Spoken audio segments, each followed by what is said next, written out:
Right, today we are doing grassy bases, the classic, the meat and potatoes of tabletop terrain, except it's vegetarian, green and a bit fuzzy. We're keeping it simple, a bit of flock, maybe a rock or two if we're feeling wild. First, a quick disclaimer. When you do this kind of basing depends on your miniature. Have you got a model with a dramatic cloak or 15 decorative chains dangling between their legs? Base it first. Trust me, trying to glue grass under a trench coat is how sadness happens. Going full goblin with uneven terrain, mark where the feet go before building up the mess. Little outlines or bald spots work great, and it helps avoid the dreaded floating above the grass look.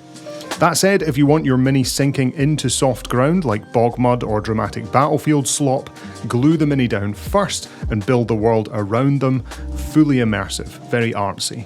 Step 1, paint or prime the base. Brown's a classic, aim for dirt, not accidental coffee spill. If you're feeling fancy, you can use texture paste that looks like soil. Just let that dry, or basically the glue in the next step is going to mix with the paint and you'll end up with brown PVA swamp goo, and nobody likes brown mess down there, if you know what I mean.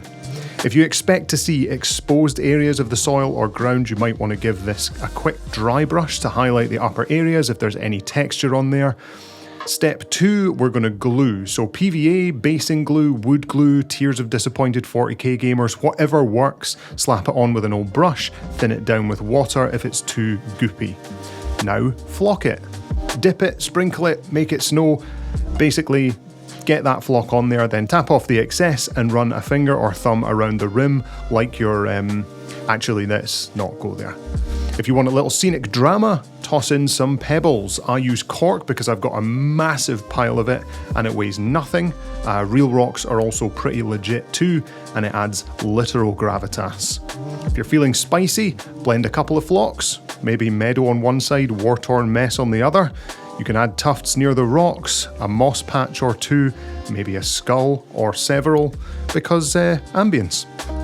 Final touch, rim job. Paint the base rim. Black, brown, something neutral. Resist the urge to go neon, rims are like your arse. Best kept clean and tidy, and most effective when it's not noticeable. The rim usually ties it all together, it's basically the eyeliner of basing, if you will.